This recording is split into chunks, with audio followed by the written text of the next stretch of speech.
This is the X-Zone Radio TV show with Rob McConnell on the X-Zone Broadcast Network and our worldwide family of broadcast affiliates.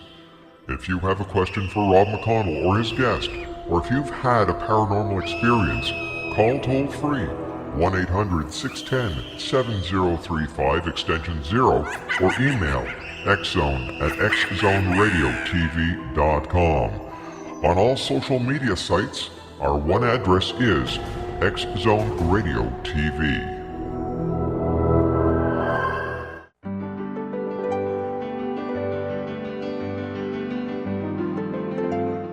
Named one of the world's greatest psychics, Elizabeth Joyce is now giving readings worldwide via Skype. Elizabeth Joyce is recognized for her clairvoyant ability to help find missing persons, her analysis of dreams, past life regression work, mediumship, and her accurate predictions. Elizabeth has been a frequent guest on the X-Zone Radio show with yours truly, Rob McConnell, now for several years. For an appointment with Elizabeth Joyce, call 201-934-8986 or Skype at elizabeth.joyce. And for more information, you can always visit Elizabeth Joyce online at www.new-visions.com.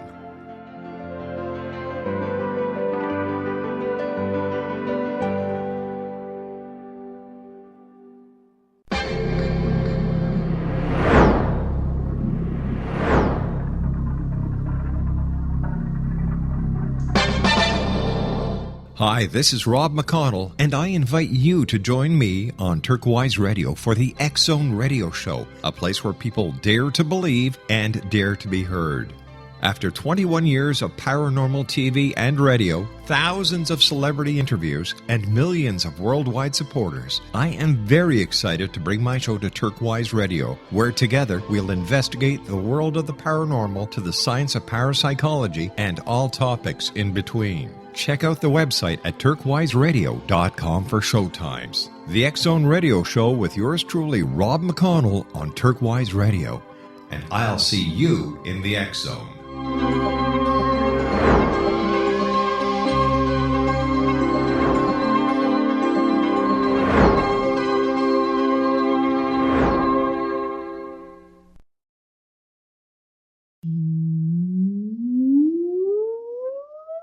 Countdown for blastoff. X minus 5, minus 4, minus 3, minus 2, X minus 1, fire.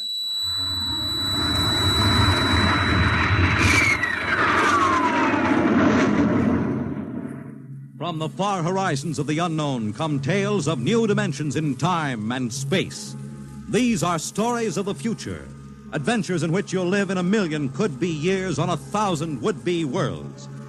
The National Broadcasting Company presents X minus 1.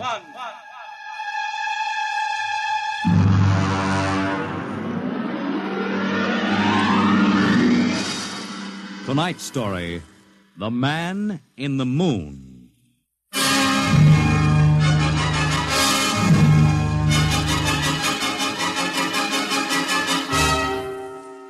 Attention. Attention. This is the Federal Bureau of Missing Persons calling all local agencies. Attention, this is a coded report nationwide. Missing since 9 o'clock this morning the following persons: Smigley Jonathan, 5 feet 8 inches tall, brown hair, brown eyes, mastoid scar behind right ear, last seen wearing blue top coat and tan cap, wanted by Los Angeles... Hello, get off this wavelength. This is a restricted band. Hello, Earth. Whoever you are, you're on a coded wavelength. Tune out. This frequency is reserved for the Federal Bureau of Missing Persons. Hello, Earth. This is the moon calling Earth. Hello, Earth. This guy is loony. This is Jake in transmission. Jake, this is Charlie of the code room. Some crackpot is on our frequency. Yeah, I heard him, Charlie. I've got CQ trying to trace a source now. We should have a triangulation any second. Well, hurry it up, will you? Some ham is in for a good stiff fine by the FCC. Yeah, they ought to take his license away.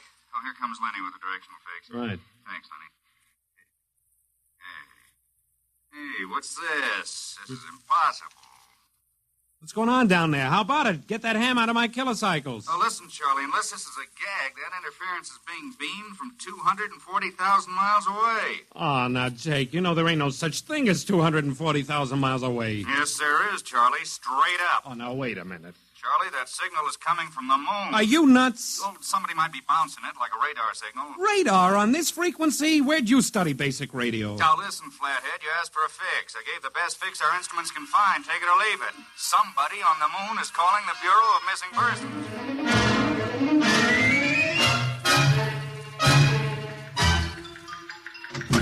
Mr. Timken.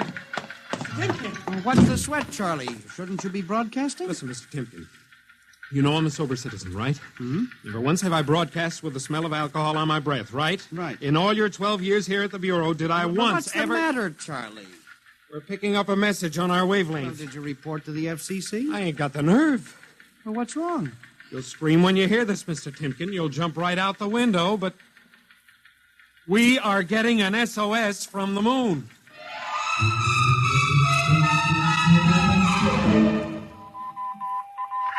Well, that's it. He started on voice and switched to Morse.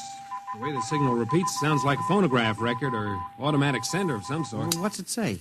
Let's see here. Can you read me? Help. Otterburn. Will contact when moon is in phase. Let's have that again. Can you read me? Help. Otterburn. Will contact when moon is in phase. Otterburn. That sounds like a name, huh? Otterburn. Otterburn. Wait a minute.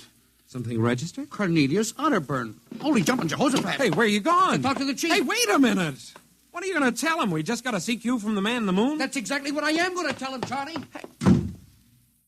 Oh, this is just too much for me.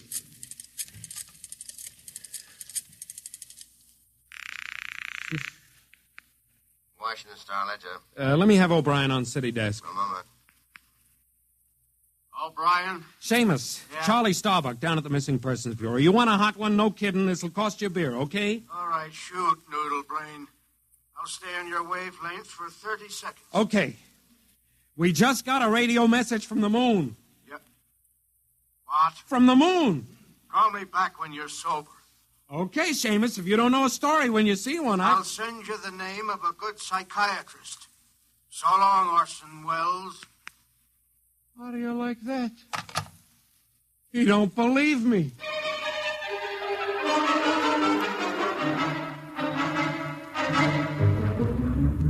Otterburn, Mr. Wade. Now, does that name ring a bell? You're the man with the photographic memory, Henry. What about Otterburn? Cornelius Otterburn, atomic physicist, reported missing from his home in Baltimore on June 5th, 1945. Just 5 years ago. Vanished completely. Are you trying to tell me you really think there's something to this man in the moon business? Henry, I'm surprised at you. This is some crackpot trying to jam the airwaves. Yes, but the name Otterburn is so unusual. So are a lot of names. And I have a theory that... I was afraid of that. Henry, you always have a theory. Let's see, what was it last year? Oh, yes. That people disappear in occupational cycle. But it's true. Please, Henry, I'm a busy man. You expect me to believe that this Otterburn is sitting up on the moon, sending out shortwave messages? Well, he might be on Earth bouncing the messages off the moon, but who's to say he isn't on the moon? Henry, as chief of this bureau, I have my hands full trying to coordinate reports from 48 states and Alaska. I have no time to include the moon. But, Mr. Wade... Out, Henry. But, Mr. Wade... Out, I'm busy. Yes, sir. Oh, here. Take this folder of reports for the dead file. Yes, sir. And no more nonsense, eh, Henry? Yes, sir. I appreciate that you have a very dull job filing old missing persons reports, and I appreciate that you take an active interest in the affairs of the Bureau. But no more nonsense, huh? No, sir. No more nonsense.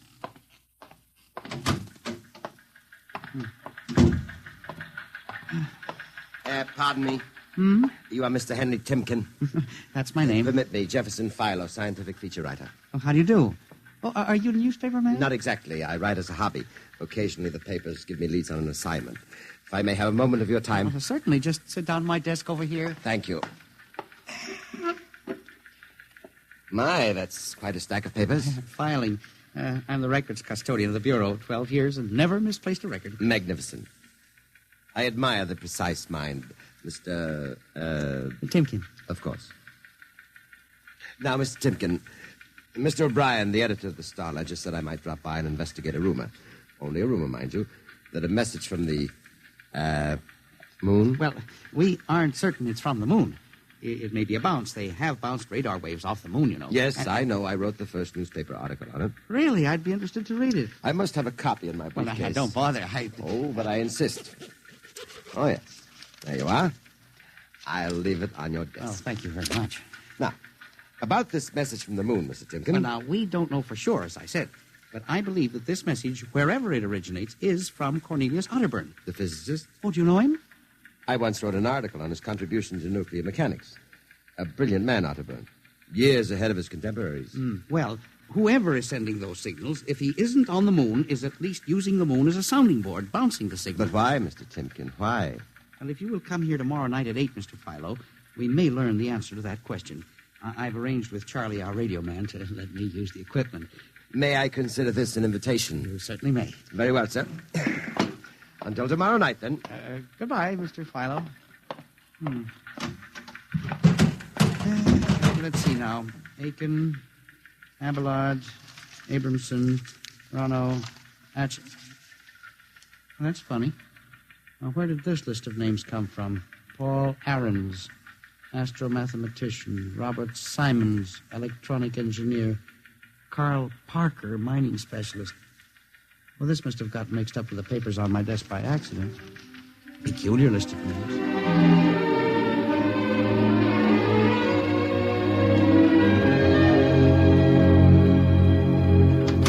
Oh, good morning, Charlie. Oh, hi, Mr. Timken. See, we made the papers. Oh? And how? And as the chief steamed up about it, he really gave me what for. What did the paper say? Oh, mostly ha-ha. Here's the Herald. Listen. Man on the moon contacts Missing Persons Bureau. Missing atomic scientists sitting on the moon, say Bureau experts, etc., etc. What a panning. Well, no wonder Mr. Wade is hopping. Say, about tonight, Mr. Timken, I don't Now, know. you promised you would give me a key to the radio room. Yeah, but I didn't expect Well, this. I'll take full responsibility with Mr. Wade. At the time for the morning broadcast, we got quite a list today. Well, mind if I listen a while? We may hear Otterburn. Well, I ain't self-conscious. Just stick around. Yes. Attention, attention. This is the Federal Missing Persons Bureau calling all local agencies. Nationwide. This is a coded broadcast. The following persons are missing.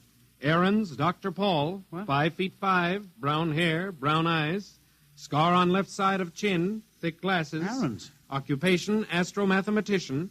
Missing since 6 o'clock this morning. Being sought by Bel Air police. Charlie. Repeat. Dr. Paul Charlie, Ahrens. shut it off a second. Hold it. A delay, 1 minute. Listen, Mr. Timken, it's okay to stay, but you can't interrupt Now, this. this is important. Did you say Dr. Ahrens was reported missing this morning? 6 a.m. We got the report from Bel Air less than an hour ago. Are you certain, Charlie? Positive. What is this? Charlie, what's the next name on the list? Let's see. Simons, Robert, engineer. What? Came in less than 20 minutes ago. 20? Hey, what's the matter with you? You look like you've seen a ghost. It's nothing, Charlie, except that last night, quite by accident, someone left a list of names on my desk. And that list included the names of those 2 men who were reported missing within the last hour. What? Oh, that don't sound right to me. Well, it isn't right, Charlie. It leaves a big question to be answered. Who would make up a list of missing persons before they were missing, not after?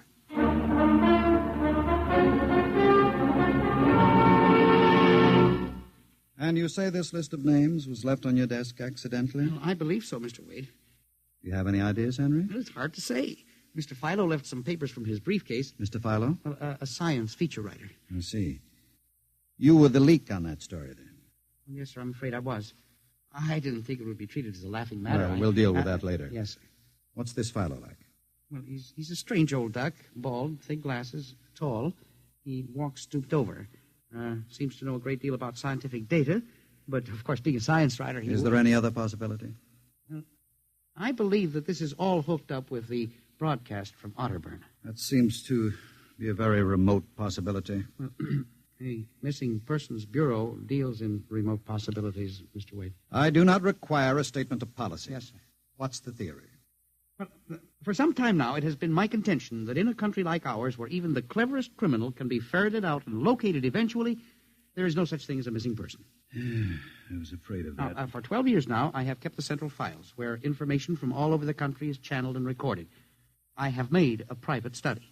This is beginning to sound familiar, Henry. And I have discovered that each year, literally thousands of persons vanish, leaving no trace. They are never located. Where do they go? Nobody knows. And they disappear in interesting cycles.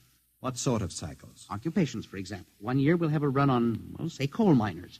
Next year, the proportion of engineers increases. And then scientists. And What do you think happens, Henry?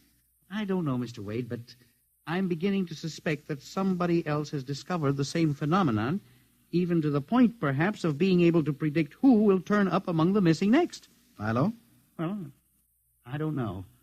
But I would like to find out. And you think Otterburn may be a part of this picture? Mr. Wade, I definitely do. Henry, do you honestly expect me to buy an idea like that? It is more than an idea. The two top men on this list are missing, and... Maybe so, but the rest of them aren't. Parker, Watson, Gibbs. Why, I saw Parker in the restaurant where I had lunch today. Yes, but and if you Mr. think Wade- I'm going to make myself a laughingstock by accepting such a crack-brained theory... Well, Excuse me. Yes. Hello, Wade speaking. Yes? Yes? I see. What name? Just a moment. Henry, let me see that list again. Here you are, sir. Go ahead. I see. I'll get back to you. I guess I owe you an apology, Henry. Sir? Carl Parker was just reported missing. Parker? Third man on your list. Holy mackerel. Exactly. Henry, for a good many years now, I've ridiculed these theories of yours. I don't know. Perhaps I've underestimated you. Maybe this time you've really stumbled onto something. What do you intend to do, Mr. Wade? I don't know. I haven't thought it out yet. I was planning to listen for another broadcast tonight in the hope that Otterburn might try to contact us again. Good idea. I believe I'll join you. I also invited Mr. Philo, the feature writer. Oh? I'll be glad to meet him. I'm beginning to get interested in you, Mr. Philo. Mr. Wade, you don't think... That he's mixed up in this? Yes. I don't know, Henry. But it suddenly strikes me that we don't know very much about him, really. We ought to contact the police. No, Henry. I think we're better off keeping this between ourselves for the moment. We're dealing with the unknown. And in solving an equation for the X factor, it's often easier to limit the number of terms. You follow me? I don't know, Mr. Wade. There may be more danger in what you have discovered than you are aware of. Let's keep it quiet. Do you agree? Maybe you're right, Mr. Wade. I haven't thought of the danger involved.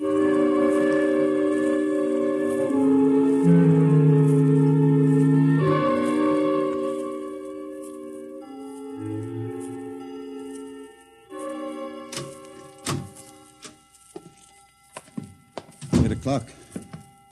My friend Mr. Philo is late. Well, he said he'd be here. He strikes me as a man who keeps appointments. Look out the window. Yes. The moon is almost in direct phase.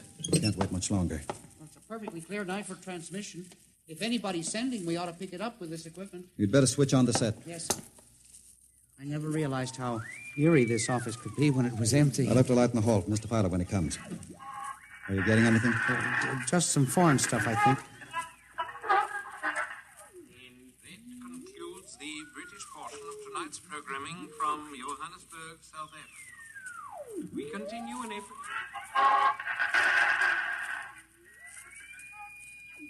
That's a peculiar transmission sound. Earth. Now, that sounds like something. See if I can work the selector. The moon is in phase. Yes. Hello. Earth. Can you hear me? I'll try to return. Hello? Hello? Hello. Earth. Hello, do you hear me? Oh, I get you now. Thank God. Who are you? Can you hear me? Who are you? This is Professor Cornelius Otterburn. Hello? Go on, I hear you. Not much time. They're on to me. They've located my sending point. You hear me? Go ahead, keep talking.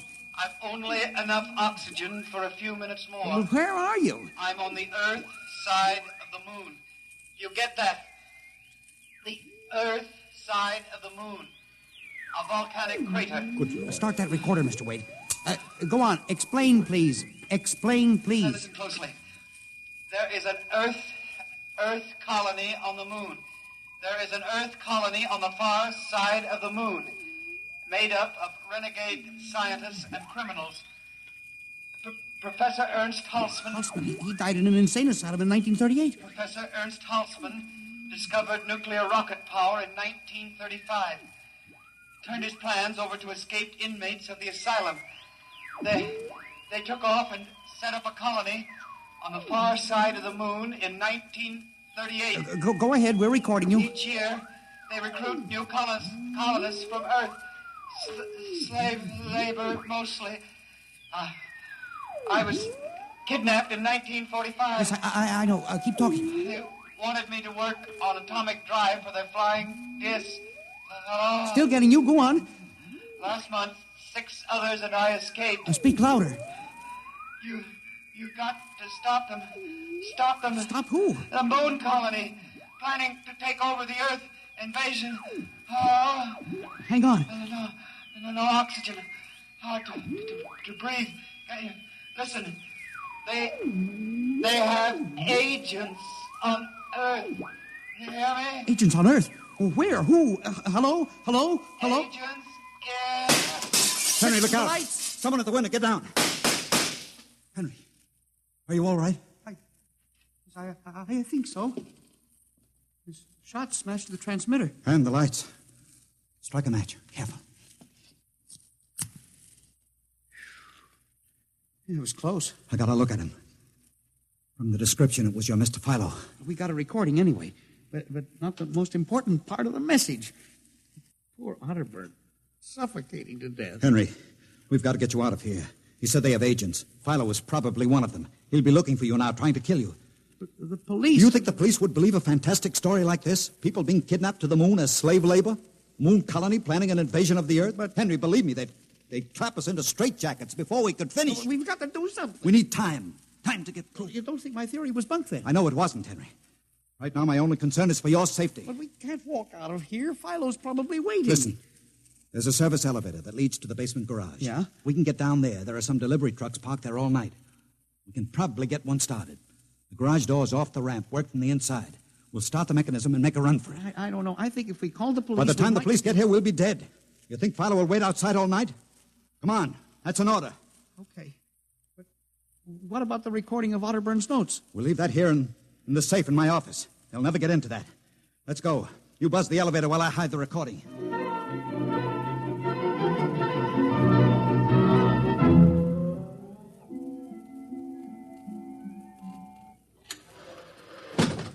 This is the basement. Come on. Keep to the side. Yes, sir. Shh. Let's try that delivery truck over there. I'll get in. All right, Henry. You start the mechanism to open the garage door, then jump onto the truck. Yes, sir. We'll make a dash for it. Where can we go? I have a farm outside Chevy Chase. It's private. Miles from the nearest neighbor and completely hidden by trees. We'll run for that. Go ahead. Start the door up. All right.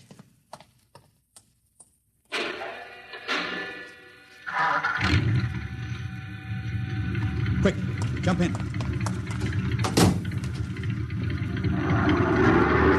we go, Henry. Cross your fingers.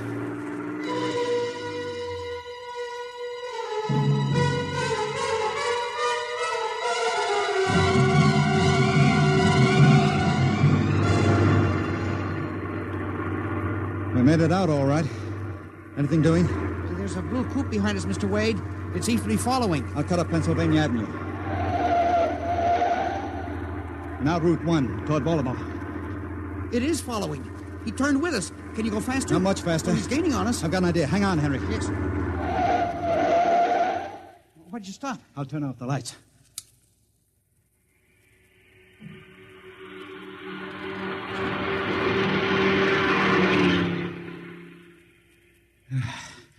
It worked. He shot right past us. Now we'll double back and go out another route.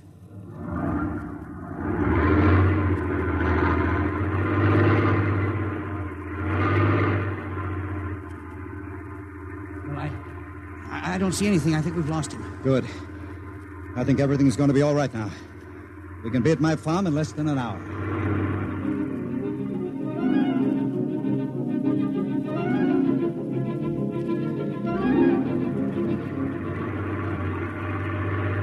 Not much longer now. Is anyone behind us? I thought I saw the blue coupe again, but I was mistaken. Whew. This place is really out in the wilderness. We can stay here indefinitely till we'll figure out the next move. Now, just up this dirt road now. There's the house up ahead. You're not going toward it. No, I have a better idea. There's a big abandoned wheat silo on my grounds. It's down a hollow where it can't be seen except from the air. And even then, the oak trees shield it. We'll hide you out there. Now, we leave the truck here. It'll never be seen. Come on. Yes. How did you ever find this place, Mr. Wade? I've always liked seclusion. I bought it about 12 years ago. Come up here in the summertime to get away from it all. There's the silo. It's certainly well hidden. There's a small door around the side. Come on. Be careful of those bushes. Yes. It's hard to see them in the dark. Do you suppose Philo will find us? I assure you, Henry, Mr. Fowler will never find us here. Not in a million years. Here's the door.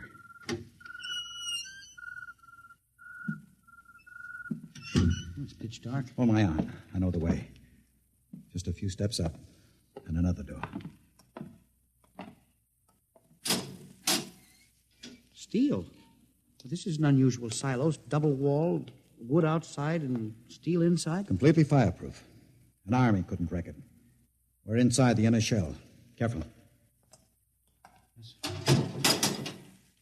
You're in a circular room.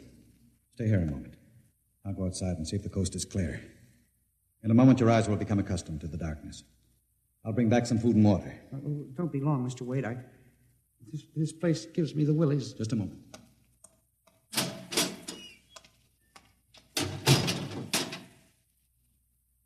Mr. Wade. I swear I hear something. Mr. Wade. What's that? There is something. Good Lord. There's someone in here. It's locked. Oh, no. Mr. Wade! Mr. Wade, let me out! I'm not alone in here! Mr. Wade! This must be a light switch. Thank God. Oh, no. People. 10, 15, 20. Mr. Wade, out! It will do you no good to shout, Henry. Mr. Wade, where are you? Outside. Speaking over the intercom. Mr. Wade, there are people in here. 15 or 20 of them. They're sitting like statues, just staring at me. They won't hurt you, Henry. What? They've all been drugged. They're even more helpless than you. But who are they? Permit me to introduce them, Henry, since they're currently unable to introduce themselves. The gentleman seated before you, the one with the scar, is Dr. Paul Ernest, the astro-mathematician. Next to him is Mr. Robert Simons, electronic engineer. Names on the list. Yes, you're familiar with the rest. They've all been, shall we say, recruited for work with Professor Halsman's group on the moon. Moon? Then you're one of them. Of course. Oh, yes. There's one whose name was not on our list. If you'll turn around, Henry, you'll recognize the drugged form of your old friend, Mr. Philo. Philo? But I thought... That he was part of the conspiracy? No. On the contrary. His snooping made it necessary for us to include him. Yes, but the man in the window, the one who fired the shot... An agent of mine. The pilot of this ship. Ship? What ship? This silo is camouflaged for a rocket launching platform. In a moment, the roof will slide back for the rocket's takeoff. A rocket ship? In exactly 70 hours, you and your companions will join Professor Otterburn on the moon. But you can't do this to me! We have done it, Henry. No! You see, there was another name omitted in that list, which I carelessly mixed up with your papers. That of Henry Timken. No! Bon voyage. I won't let you do this! You can't! Please let me out! Let me out, please! This can't happen! Let me out! Let me out!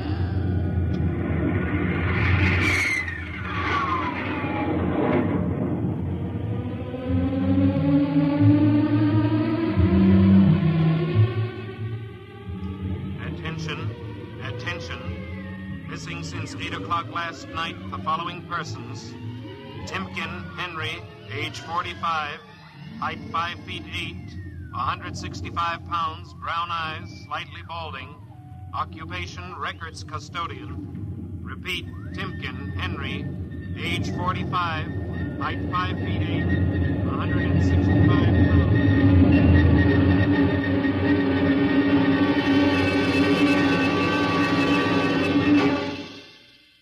In just a moment, a word about next week's adventure. Tonight, by transcription, X-1 has brought you The Man in the Moon, an original radio drama written by George Lefferts. Featured in the cast were Louis Van Rooten as Henry, Santos Ortega as the Chief, Ross Martin as Charlie, Sidney Smith as Otterburn, Bob Haig as Jake, Joe DeSantis as Philo, and Ed Latimer as O'Brien. Your announcer, Fred Collins. X-1 was directed by Fred Way and is an NBC Radio Network production.